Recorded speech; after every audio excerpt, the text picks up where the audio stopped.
كشاهد على عصر وعلى قيام دولة إسرائيل في عام 48 ومرور 50 عاما على قيام هذه الدولة، ما هي رؤيتك لمستقبلها؟ أنا أقول أن إسرائيل قامت على الظلم والاغتصاب، فكل كيان يقوم على الظلم والاغتصاب مصيره الدمار. حتى لو يملك القوة التي تؤهله للبقاء؟ القوة لا تدوم.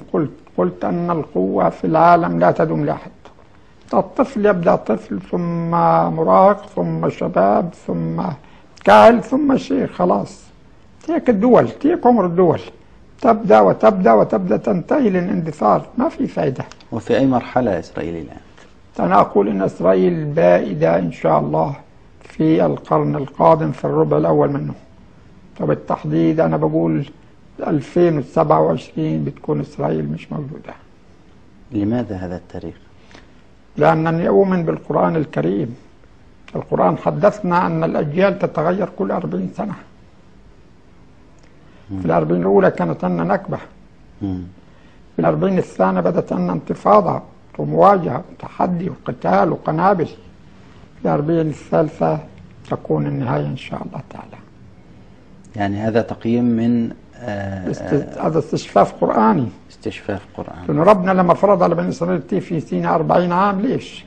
ليغير الجيل المريض التعبان ويأخذ جيل مقاتل. وجيلنا الأولاني النكبة راح، وطلع جيل الحجار والقنابل والجيل الجاي هو جيل التحرير إن شاء الله تعالى. كيف ترى المستقبل شيخ أحمد ياسين؟ أنا أقول طريقنا صعب ويحتاج تضحيات وصبر، لكنه المستقبل إلنا إن شاء الله، هو قادم لا محالة. وعد الله لا يخلف، إن الله لا يخلف وعده أبدا. رغم اليأس الذي يسيطر على الناس؟ اليأس هذا لا قيمة له عند الناس الذين لا يقودون المركب.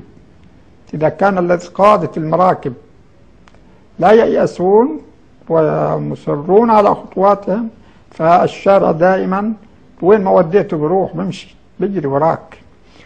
يعني أنا بستشف من القرآن الكريم زي ما قال في المدينة: ما ظننتم أن يخرجوا.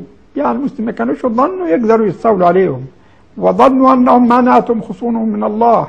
يعني هذول معتدين بقوتهم، والمسلمين بيقولوا يعني ممكن نقدر، وهو الواقع الآن. يعني صحيح أن الأمة بتاعتنا قادرة تحرر فلسطين، احنا بنشك في حالنا وإمكاناتنا وقدراتنا ومستقبلنا، وهم بيقولوا احنا بنملك أكبر ترسانة دولية، مين بيقدر علينا؟ فهم بيعتزوا بقوتهم، واحنا خايفين من ضعفنا، لكن إرادة الله غالبة.